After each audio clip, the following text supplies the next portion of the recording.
दीपक बोराडे साहेबांनी जालन्यामध्ये धनगर समाजाच्या आरक्षणासाठी 14-15 दिवस आमरण उपोषण केलं. सरकारनं दखल घेतली नाही. बिचाऱ्याला स्वतःचा जीव वाचवण्यासाठी आंदोलन शेवटी सोडावं लागलं. निगरगट्ट सरकार, मुख्यमंत्री, मंत्रिमंडळ, ह्या पक्षाचे काय लोकप्रतिनिधी, त्या पक्षाचे लोकप्रतिनिधी, सत्ताधारी लोकप्रतिनिधी, विरोधी लोकप्रतिनिधी, कोणीही धनगर समाजाच्या त्या आंदोलनाला, आरक्षणाच्या त्या महत्वाच्या लढ्याकडे गांभीर्यानं पाहिलं नाही. शेवटी जीव जातो की काय या विवंचनेने सोबतचे कार्यकर्ते, कदाचित माझं असं मत आहे की ते वेळीच जागे झाले आणि त्यांनी सांगितलं की सरकार आधुनिक पेशवाईचं रूप धारण करून बसलेलं आहे. गेंड्याच्या कातडीचं सरकार आणि सत्तेमधले बसलेले नेते मंडळी जर असेल, आणि ज्या माननीय मुख्यमंत्र्यांनी 2014च्या निवडणुकीच्या वेळेस पहिल्या कॅबिनेटमध्ये याच धनगरांना आरक्षण देतो म्हणून सांगितलं होतं, पण नंतर तेच आरक्षण दिलं तर नाही, परंतु गेली 10-12 वर्ष फक्त आणि फक्त मूर्खात काढलं गेलं. आज त्याच धनगरांची ज्या पद्धतीनं अवहेलना होतीये हे अत्यंत दुर्दैवी आहे.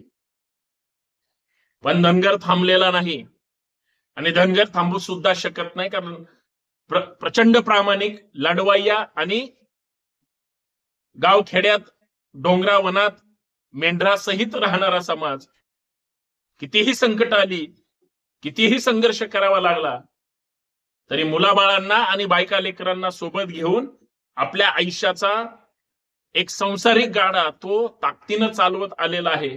इथल्या मातीशी, इथल्या भूमीशी, इथल्या प्रत्येक गोष्टीशी नाळ असणारा, हा प्रत्येकाचा सन्मान करणारा समाज आज मात्र आरक्षणासाठी, कारण ज्या धनगर समाजाला केंद्राच्या सूचीमध्ये 36 नंबरला जी जात आहे, शब्दछळामुळं फक्त आरक्षण लागू करायचंय, पाहिजे नाही. धनगरांना पहिलंच आरक्षण होतं 1982 मध्ये, जी काही पाचर मारून ठेवलेली आहे, त्याच्यानंतर दाखले देणं बंद केलं. दाखले नंतर मिळालेले नाही आणि आरक्षणाचा तिथं घात झाला. आज त्याच धनगर समाजाला आरक्षणासाठी तो संघर्ष करतोय, मागणी करतोय.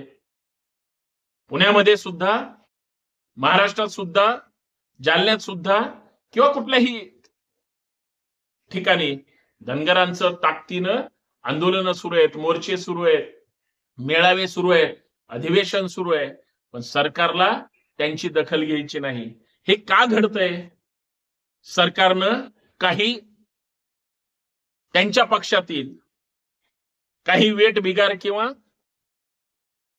मिंदे लोक, ज्यांना वेगळी पदं देऊन गुलाम करून टाकलंय. भले ते धनगर समाजाचे जरी असले तरी ते माननीय मुख्यमंत्र्याकडे किंवा त्या नेतृत्वाकडे मागणी करत नाहीत. काही लाचार आणि स्वार्थी लोक एखादं पद दिलं, एखादी आमदारकी दिली किंवा एखादं काहीतरी तुकड्यावर त्या ठिकाणी मॅनेज होणारे समाजाचा सुद्धा सत्यानाश करतात. आणि हे प्रत्येक पक्षात घडतं, सत्ताधाऱ्यांमध्ये घडलं हे काही वेगळं नाही. जिकडं सत्ता असेल तिकडं पळणारी जमात ही प्रत्येक समाजात आहे, याला धनगर समाज सुद्धा अपवाद नाही. मग झालंय काय? आज एक आमरण उपोषणाचं आंदोलन ताकदीनं महाराष्ट्रभर पेटलं गेलं होतं. जालन्यामध्ये सुद्धा हजारो नाही लाखो लोक जमा झाली होती, परंतु सरकारनं खोटं नाटं बोलून, शाब्दिक घात करून त्या ठिकाणी वेड्यात काढण्याचं काम झालं. आज त्याच धनगरांना न्याय मिळत नाही. आज धनगर समाजाच्या मुलांसाठी, मुलींसाठी खर तर शैक्षणिक वेगळ्या योजना काढल्या गेल्या, परंतु त्या धनगर समाजापर्यंत पोहोचतात का? ज्या समाजाला शिक्षणापासूनच दूर लोटलं गेलं किंवा तिथपर्यंत पोहोचला नाही किंवा उपेक्षित राहिला, जे शिकले ते पुढे गेले, परंतु ज्यांच्या सतत वस्त्या बदलत गेल्या, जे या गावातून त्या गावात गेले, ज्यांचा ठाव ठिकाणा नाही, गुरढोरं राखण्यासाठी मेंढरांच्या मागे इकडे तिकडे फिरण्याच्या नादामध्ये समाज विस्थापित होत गेला. तो संघटित तर झालाच नाही, शिक्षित कधी होणार आणि सुशिक्षित भाषा कधी बोलणार, या नंतरच्या सगळ्या गोष्टी झाल्या. पण तोपर्यंत शिक्षणाची जी महत्वाची गरज होती, मुलांबाळांसाठी जी एक प्रतिनिधित्वाची जबाबदारी होती, त्याच्यापासून 100% वंचित राहिला. आणि तिथंच घात झाला. आरक्षणाचं म्हणजे अनुसूचित जमातीमध्ये एसटी प्रवर्गातून आरक्षण ज्यावेळेस होतं त्यावेळेस दाखले त्या ठिकाणी काढायचं माहित नाही, आणि ज्यावेळेस त्या आरक्षणा दाखले द्यायचं बंद झालं तरी समाज मात्र या सगळ्या प्रक्रियेपासून लांब होता. ज्यांना हा सगळा राजकीय गोंधळ सुरू होता हे माहित होतं, ते याच्यावर चकार शब्द बोलले नाही. आणि ज्यांना काहीच माहिती नव्हतं ते पुढे येऊन संघर्ष करायला किंवा आपल्याला आपलं मिळायला भाग पाडण्यासाठी, सरकारला वेठीस धरण्यासाठी तयार नव्हते किंवा झाले नाही. परंतु काळ जसा जसा बदलत गेला, पिढ्या जशा जशा पुढे गेल्या, तसतसं समाजाला सगळ्या गोष्टी कळायला लागल्या. तोपर्यंत 96 काय, 2006 काय किंवा 2025 उजडलं. पूर्वीचे दाखले मिळणं बंद झालं आणि अचानक धनगर समाज हा एनटीसी मध्ये गेला. नंतर राज्यात एनटीसी, तर केंद्रात ओबीसी मध्ये गेला. ज्यांना एसटीतून प्रवर्गातून अनुसूचित जमातीचं आरक्षण जे मिळत होतं, बऱ्याच जणांनी दाखलेच काढले नाहीत, तर निवडणुका सुद्धा लढवलेल्या आहेत, पण नंतर बंद झालेल्यांना, इतरांना मिळालेल्या नाहीत. तेच आरक्षण लागू करण्यासाठी संघर्ष सुरू आहे. पण बांधवांनो, सगळ्यात मोठा गोंधळ केला कुणी? पण या सगळ्या गोंधळामध्ये आजचे सत्ताधारी हे पूर्वी विरोधक होते आणि पूर्वीचे सत्ताधारी आज विरोधात आहेत. हे तेच लोक आहेत ज्यांनी वेळोवेळी वेगळं वेगळं घाणेरडं राजकारण करून धनगरांना मुख्य प्रवाहापासून दूर ठेवलं. आता वेळ आलेली आहे. एक आमरण उपोषण किंवा आंदोलन किंवा न्यायालयीन लढाई थांबली म्हणजे आरक्षणाचा संघर्ष थांबला असं होणार नाही. जे सोबत येतील त्यांना ताकदीनं सोबत घेऊन, आणि जे येणार नाहीत त्यांना त्यांचं मन आणि मत परिवर्तन करून या लढ्यामध्ये घेऊन परत एकदा जोमाने लढाई लढावी लागेल. फक्त आपला समाज, आपला नेता, आपला पुढारी विकला गेला नाही पाहिजे, मॅनेज झाला नाही पाहिजे, किंवा समाजाला कोणाच्या तरी दावलीनं नेऊन बांधलं नाही पाहिजे. असं नेतृत्व उभं करणं गरजेचं आहे. काही लोक जाती जन्माला येऊन सुद्धा दुसऱ्याच पाणी भरण्यामध्ये धन्यता मानतात, आणि काही लोक समाजाचं प्रतिनिधित्व आतापर्यंत संधी मिळाली नाही म्हणून ते लांब असतात. या सगळ्या गोष्टी ह्या समाजातल्या काही जाणकार लोकांनी सगळ्यांना सोबत घेऊन जोडण्याच्या आहेत. मुद्दा तिथंच आहे. आताची लढाई, इथून पुढची जी काही लढाई असेल, प्रत्येक धनगर समाजाच्या तरुणांपर्यंत, तरुणींपर्यंत, महिलांपर्यंत किंवा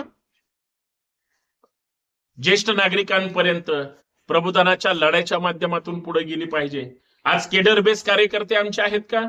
आज आमच्या कायद्याचं पूर्ण ज्ञान आहे का?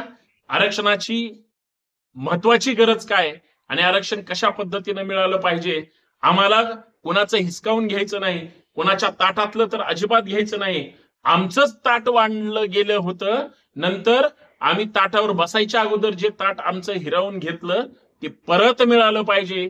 या हक्काचा लढा आता इथून पुढच्या काळात लढावं लागेल. म्हणून अधिवेशन असेल किंवा कुठलीही लढाई असेल, मेळावे असतील किंवा रस्त्यावरचा संघर्ष असेल, आता 3 टप्प्यावर धनगर समाजाचं आरक्षणाचं आंदोलन लढलं गेलं पाहिजे. आणि हीच योग्य वेळ आहे. सरकारला आताच त्याच्यावर काहीतरी भूमिका घ्यावी लागेल. नुसता राज्याचा याच्यामध्ये सहभाग नाही, तर केंद्राचा सुद्धा आहे. कारण राज्यातले नेते केंद्रांना विचारल्याशिवाय काहीच निर्णय घेऊ शकत नाहीत. राज्यातल्या नेत्यांनी दिल्लीला मुजरा केल्याशिवाय ह्यांचं काहीच होत नाही. हे तितकंच वास्तव आहे. यासाठी इथून पुढची लढाई, पहिली लढाई ही रस्त्यावर आंदोलन करून, जनजागृती करून गाव खेड्यापर्यंत पोहोचणं गरजेचं आहे, आणि घरात बसलेल्या माणसाला परत रस्त्यावर आणणं गरजेचं आहे. दुसरी लढाई ही प्रशासकीय लढाई लढावी लागेल.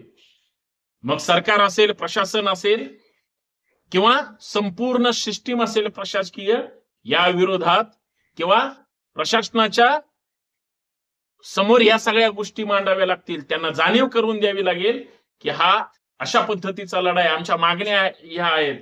सरकार कधीही तुमच्या ज्या मागण्या आहेत त्या कधीच मान्य करत नाहीत. भलत्याच गोष्टी तुमच्या समोर ठेवून समिती स्थापन करून, हा अभ्यास दौरा करून, हा आयोग स्थापन करून ती समिती गोंधळात टाकतं आणि तुमचा सत्यानाश होतो.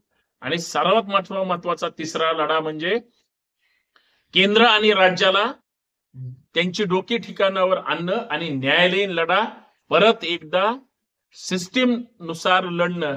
कारण बऱ्याच लोकांशी बोलल्यानंतर लक्षात येतं की तो लढा चुकला, अशा पद्धतीनं जायला पाहिजे होतं.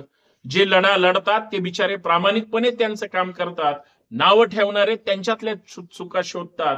प्रत्येकाने पाठीमागे बघितलं तर प्रत्येक जण मागचा पुढच्याला हात करतो, हे विसरून चालणार नाही.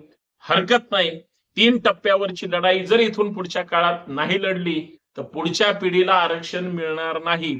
तुमचं आमचं आता नोकरी लागण्याचं किंवा शिक्षण घेण्याचं हे जरी वय संपलं असेल किंवा सीमित असेल, पुढच्या पिढीला मात्र प्रतिनिधित्व मिळालं पाहिजे.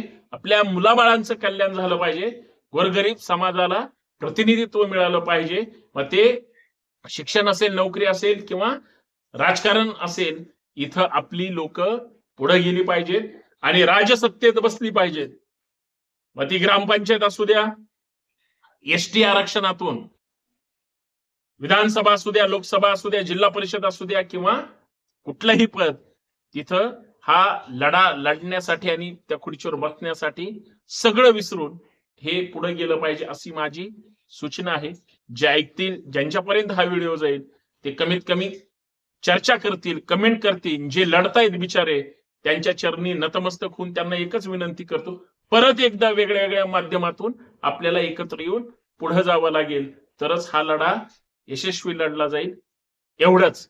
बाकी जे लढतायत त्यांना सॅल्यूट, आणि जे लढणार आहेत त्यांनी आता एकत्र आलं पाहिजे आणि नव्या दमाने सरकारला वठणीवर आणलं पाहिजे.